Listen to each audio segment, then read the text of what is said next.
Assalamualaikum warahmatullahi wabarakatuh. Selamat belajar untuk teman-teman kelas 12 MIA dan 12 IIS Madrasah Arya Gupi Cikedung tahun pelajaran 2020-2021 semester pertama. Nah, di video kita yang kedua ini kita akan membahas mengenai isi dan sistematika surat lamaran pekerjaan ya. Sebelumnya silahkan kalian sediakan pulpen ya, atau boleh juga si pensil boleh ya. Kemudian silahkan kalian sediakan contoh surat lamaran yang sudah ibu kasih tugas di WA itu supaya kalian menulis ya, biar gampang. Kita analisisnya biar gampang karena kita akan membahas sistematika dan isi surat lamaran pekerjaan. Sistematika itu apa sih? Urutan ya, sebetulnya urutan dari surat lamaran pekerjaan. Urutannya berisi apa saja? Yang pertama, tanggal pembuatan surat ya. Silahkan kalian lihat, boleh kalian lingkari di sini. Sebetulnya harus di sebelah kanan atas sih ya, sebetulnya ya. Dilingkari tanggal pembuatan surat. Medan 1 Maret 2013. Kalau kalian membuat surat bisa jadikan Indramayu 18 Juli 2020. Ya, itu. Kemudian yang kedua itu apa? Lampiran dan hal. Lampiran itu fungsinya apa sih ditulis? Kalau surat kalian itu lebih dari 1 lembar, berarti di belakang suratnya ada lampiran-lampiran, berarti perlu tuh ditulis ya. Lampiran titik 2 ada berapa? Misalkan ada 4 lembar, tulis 4 lembar. Ya. Kalau di sini tidak ada kebetulan. Ya.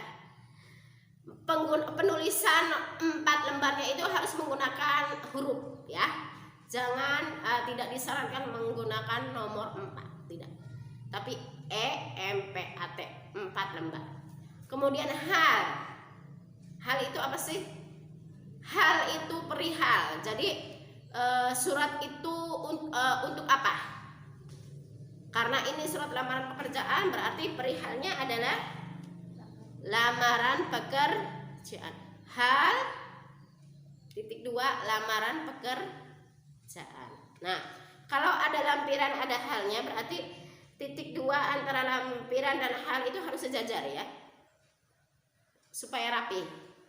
Kan syarat menulis surat lamaran pekerjaan itu kan bersih dan rapi. Tentunya tanda bacanya juga harus sesuai dengan ejaan bahasa Indonesia ya. Itu. Kemudian yang berikutnya alamat surat. Nah, mana alamat surat? Ini. Disarankan alamat surat itu tidak boleh lebih dari 3 baris dan tidak boleh diakhiri tanda titik kecuali ada singkatan. Contohnya kalau di sini YTH, YTH itu kan singkatan, ya berarti YTH-nya itu titik. Kemudian Kepala Sekolah Islam Al-Ulum Terpadu Medan di tempat. Nah, misalnya nih kita melamar di sekolah Islam Al-Ulum Terpadu, misalnya kepala sekolahnya ya, itu kita tahu karena kita alumninya atau mungkin saudara kita ya. Kalaupun kita tahu itu tidak diperbolehkan menyebutkan kata ganti bapak ibu atau nama khusus di alamat surat ya, tidak boleh. Jadi langsung ke jabatannya. Apa? Yang terhormat YTH Kepala Sekolah Islam Al-Ulum Terpadu Medan di tempat. Kemudian yang keempat itu salam pembuka. Nah, biasanya di surat formal itu kan ada ya, dengan hormat koma. Atau kalau ini bisa yang assalamualaikum. Tetapi pada umumnya biasanya dengan hormat. Nah, di setelah kalimat dengan hormat itu dibubuhi tanda baca koma. Itu salam pembuka ya. Kemudian yang berikutnya alinea pembuka. Bagian yang mana itu alinea pembuka? Alinea itu sama istilahnya sama ya, seperti paragraf ya. Pembuka mana?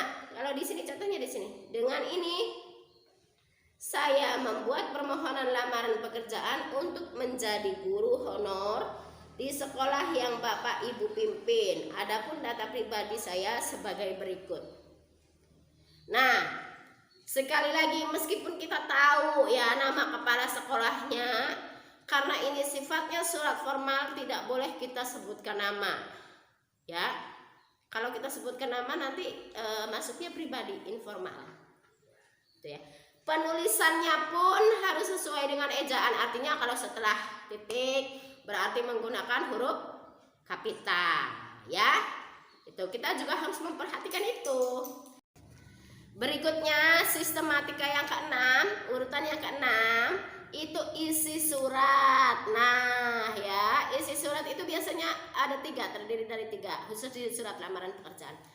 Yang pertama itu identitas. Mana sih identitas dicontoh? Silakan kalian tulis, beri tanda di sini identitas ya. Nama, tempat tanggal lahir, agama, pendidikan terakhir, alamat, nomor HP ya. Silakan kalian tanda, tulis isi surat ya. Identitas ini. Kemudian ada lagi yang kedua, tujuan kita menulis surat. Tadi sebetulnya sudah ada di sini ya.